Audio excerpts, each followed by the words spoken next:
What's up, peeps? Nick Battle, aka NinosCorner, man. First off, if you like this content that is coming your way, hit that subscribe button, hit the bell, get all the notifications here for this channel. It means a lot, helps the channel grow a lot as well.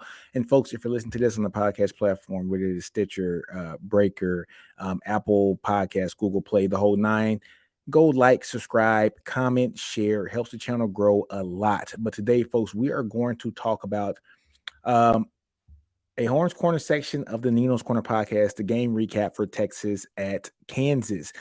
Folks, but prior to us getting into that, let's give us a small shout out to our sponsors here. So, folks, our first sponsor is betus.com. Go to betus.com, get 125% sign up bonus using the code Ninos Corner at betus.com. Again, folks, 125% sign up bonus. That is free money, folks, using the code Ninos Corner at betus.com. Next sponsor, folks, is going to be by Manscaped. Go to manscaped.com, get 20% off and free worldwide shipping using the code Ninos Corner, again, at manscaped.com. Folks, that's free worldwide shipping and 20% off, again, with that code Ninos Corner at manscaped.com. But, folks, today you are here to talk about the Horns Corner game recap of Texas at Kansas. Great game by Texas. Texas wins 55-14. Austin win by the team here from those Longhorns. A great defensive stand here for that team.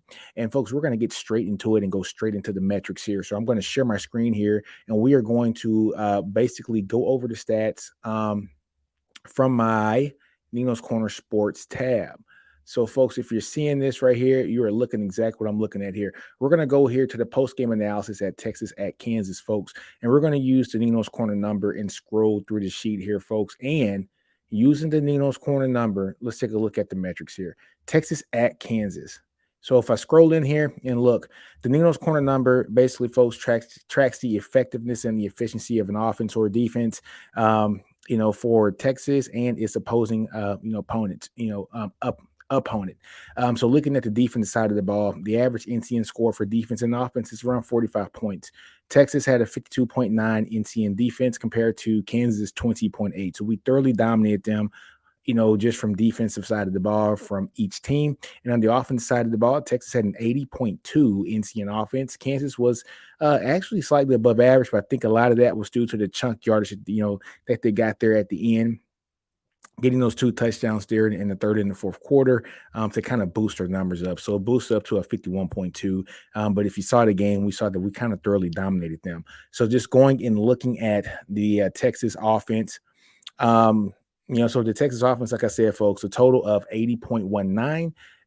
But here per the quarters, from the first quarter, folks, they had a 101.21 NCN score, went down slightly to an 82.08 in the second quarter, third quarter 75.04, and in the fourth quarter 62.24.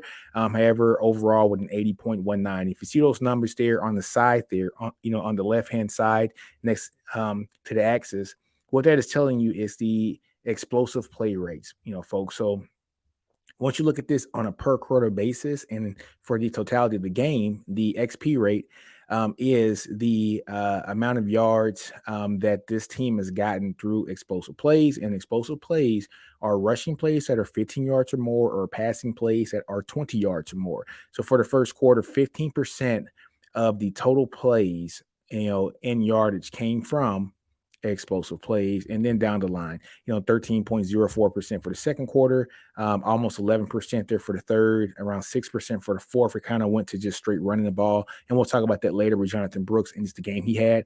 And for the total game, 11.39. So let's just say 11.4% of the total offense came from explosive plays. From the Texas defensive side of the ball, we can take a look. They thoroughly dominated there in the first and the second quarter. In the third quarter, they allowed some touchdowns, and as well as the fourth quarter. But honestly, folks, third and fourth quarter, the game was out of reach. Texas was way above. We started to see some backups play, not only like for the defense side of the ball, but also for the offense side of the ball. So these numbers are going to be a little bit skewed. What you can take a look at is just looking at those first two quarters to see the thorough domination that Texas had against the University of Kansas. Now, folks, if you look at the Kansas offense, Like I said, first and the second quarter when the game really mattered, the offense was horrible because the Texas defense really stifled them. First quarter NCN offense at 35.37, second quarter 29.81. They kind of got their act together there in the third quarter, getting those touchdowns. And then, in the fourth quarter, we had a bunch of backups in, and so did they. But look, the game was over. They got a 51.25 for the game and a 6.78 XP rate here for the game as well. Now, looking at their defense, their defense was horrible for the whole game, folks.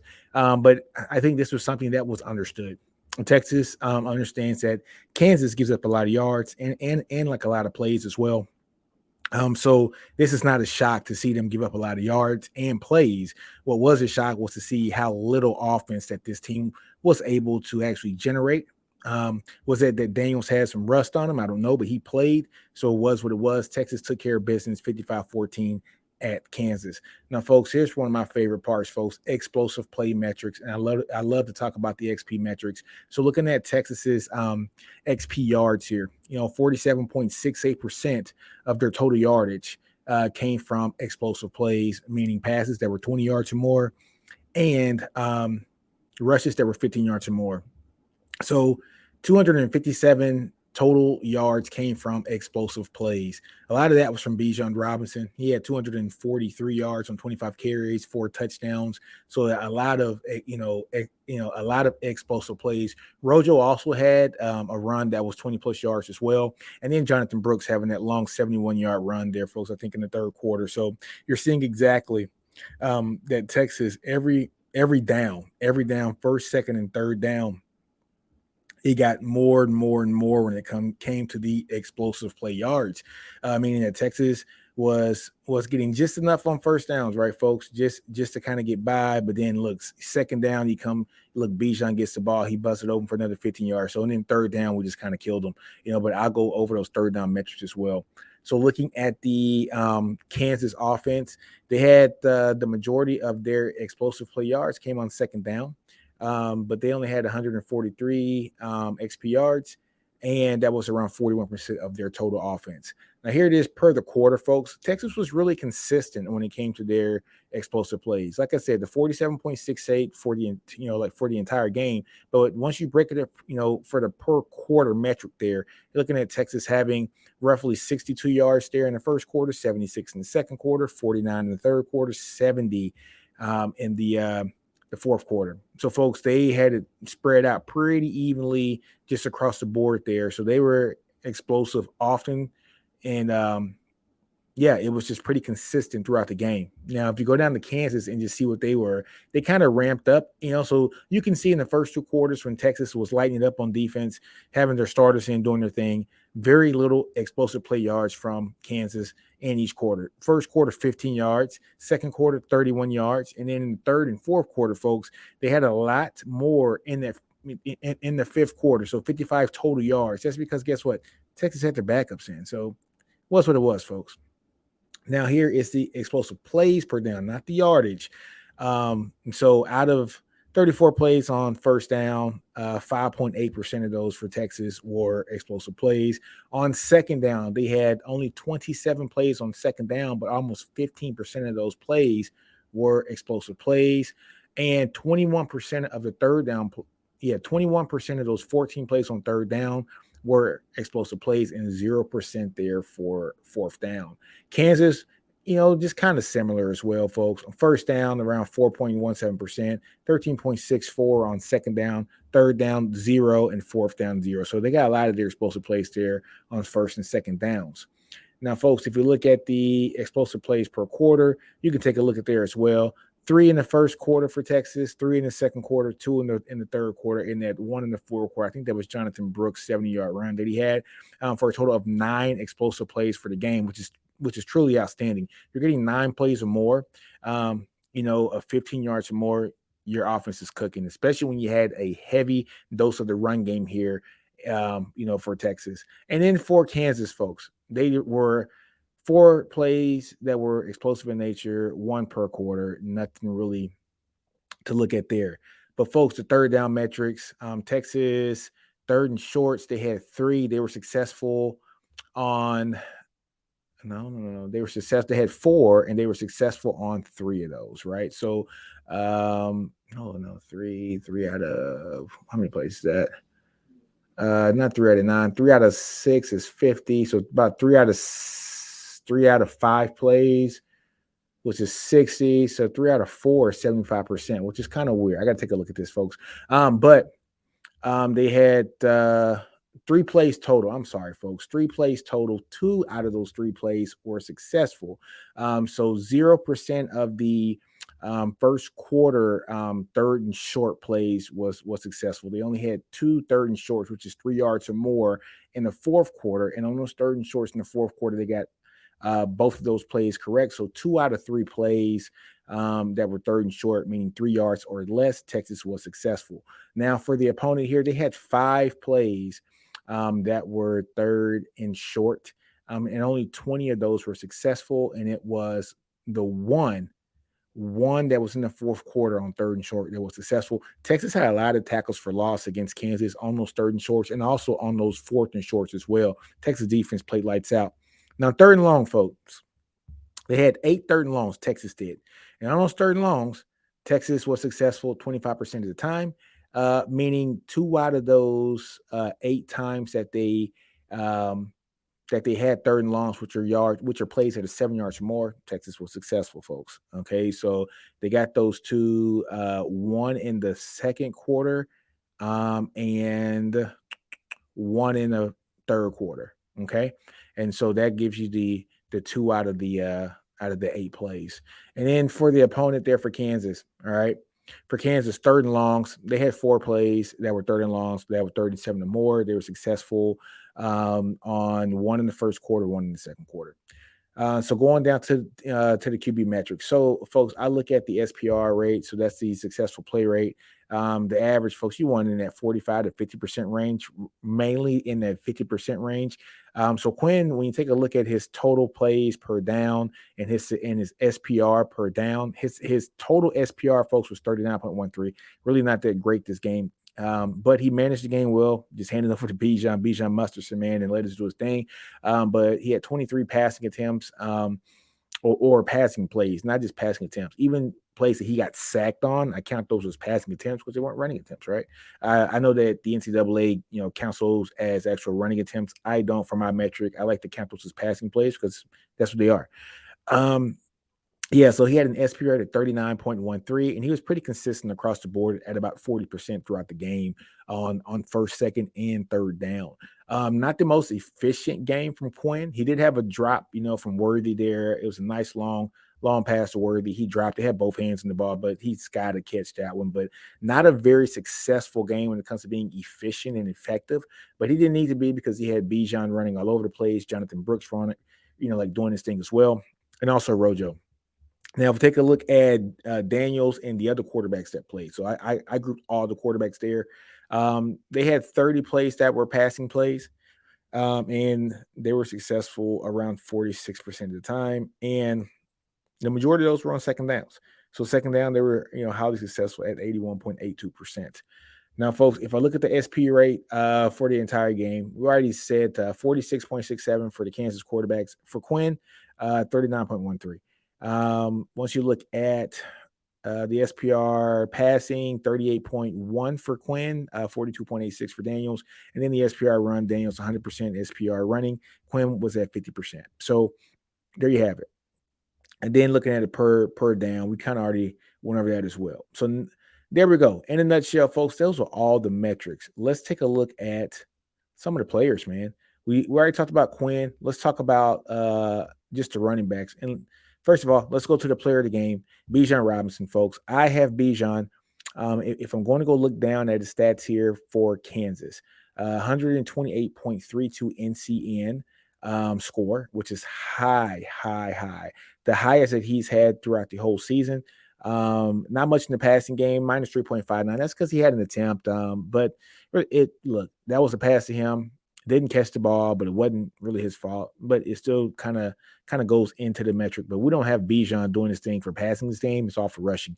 25 rushes, folks, 243 yards, 9.72 yards per attempt. So basically, folks, 10 yards a rush is what Bijan was doing.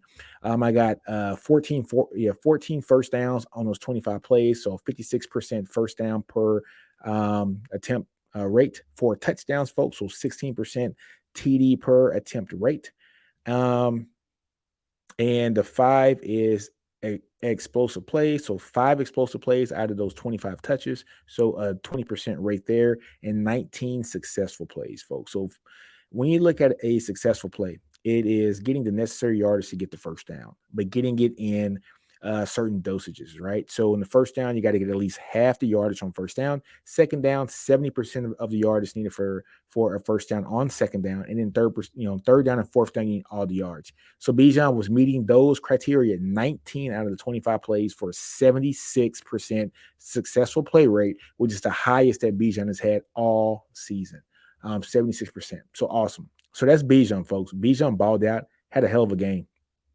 Let's take a look at one more player here. Well, actually, two. Let's go to Rojo. Rojo had a hell of a game as well. Rojo had a 51.26 NCN score, 7 rushes, 34 attempts, 4.86 yards per attempt, so almost 5 yards to carry, and a touchdown. How many? I don't think Rojo had one explosive play. Yes, I got one explosive play for Rojo in this game. So 14% XP rate and 2 successful plays out of those 7 carries. So 29% successful play rate here for the game. The guy I really want to take a look at, folks, is going to be Jonathan Brooks. I think he registered the highest NCN score for a running back this game. And that is because, where's Brooks? Brooks 24. That's because he did his thing, guys. So Jonathan Brooks, man, just seeing the games that he has played, he's had some pretty effective games, once he has played. But just looking at Kansas, folks, he had 11 rushes for 108 yards. So, like the same as Bijan, 9.82 yards per carry, so almost 10 yards a carry there. 117.3 NCN score. Having 5 first downs, from those 11 carries. So that's 45% of the time that he touched the ball, he got a first down. 2 touchdowns as well. So 18% TD rate. 1 explosive play, which is that 70-yard run that he had. And he had 6 out of his 11 rushes were successful plays, so a 55% SP rate. Jonathan Brooks balled out. I think we got a chance to see the future, what the future of Texas running is going to look like here at the university if Bijan decides to not come back next year. If he does come back next year, Rojo's going to be out. So you have an opportunity to have a Bijan and a Jonathan Brooks be a 2-headed monster, which could be dangerous. If Bijan does leave, you got Jonathan Brooks, Jaden Blue, and Cedric Baxter. Jesus Christ, what a hell of a room. So that's it when it comes to the running backs, folks. Let's look at the wide receivers. Not too much from the wide receivers, folks, to be honest with you. For this game, I think Jordan Whittington had the highest NTN score for this game. Look at Whittington. He had a 39.21. So he had 9 targets, 6 receptions, 56 yards. I have 3 first downs, no explosive plays. Oh, let me see. Is that one? No, I'm sorry. He had 1 explosive play and 5 first downs, or 5 successful plays. I'm sorry, guys. 5 out of his 6 receptions were successful plays. 3 out of his 6 receptions were first downs, and 1 out of his 6 receptions was a successful play. Didn't have a touchdown this game. However, posted a 39.21 explosive. NCN number. The next guy that I want to highlight here, and we'll just do one more. I think it's going to be Xavier Worthy. And where's X, number 8? There we go. Xavier Worthy. So looking at Xavier Worthy, folks, this game, he registered a 14.67. 4 targets, 2 receptions, only 30 yards. So 15 yards per reception. 1 first down out of those 2 catches. And 1 explosive play and 2 successful plays. So didn't have the best game, and he had a drop. So the drop is what really drops this number down a lot, because he had both hands in the ball. You got to catch that ball, but he had a drop there. So his numbers here over the past couple weeks hasn't been the best. But guess what, guys? We got a W. We got to win. and having to win is something that was necessary for this team. One of the guys that I think I want to highlight here is going to be Keelan Robinson. I think he had a pretty solid game as well. Keelan Robinson, folks, he registered 34.09 from the rushing side of the ball, but from the passing side of the ball, 41.85. He caught the ball very well. Only had 5 attempts rushing for 15 yards, so nothing that great. 2 first downs, though. Excuse me. And when you take a look at when you take a look at his successful plays rushing, when you take a look at his successful plays rushing, he had 2 successful plays rushing, no explosive plays. He had 2 targets. I'm sorry, 2 receptions on 4 targets, 17 yards, and he had a touchdown. So Keelan played well in his limited snaps. Runs very hard, especially for guys only 5'9", but also really good special teams player as well. So love seeing Keelan play. Really good and a solid player here for Texas. So guys, those are the stats that I kind of want to share with you guys for this game. I think I'll take one more stab at one more share of the screen here, and let's look at some of the stats here. So if I take a look at the total plays here, folks, Texas ran 79 total plays. Kansas only ran 59. The run play rate, Texas, 72% of Texas's runs. I'm sorry, 72% of Texas plays came from running plays. So, yes, they ran 57 run plays out of those 79. There's a crazy stat here. Texas runs the ball 40 times or more in the game. They're 3-0. So feed your beast. Your beasts are Bijan, Roshan, Jonathan Brooks, and Keelan. Feed them. Texas will win. You feed the best players in the team.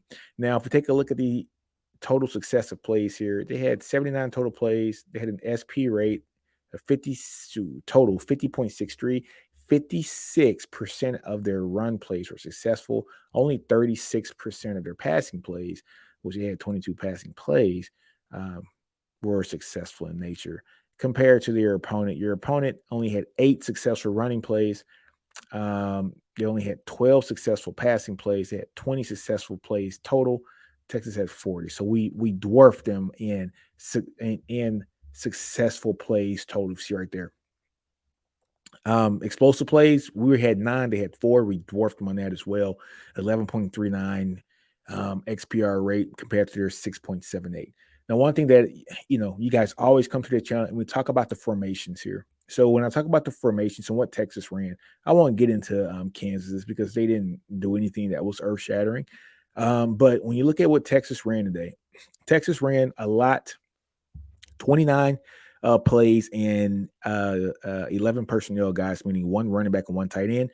42 plays, folks, of 12 personnel, meaning plays that were 1 running back, 2 tight end.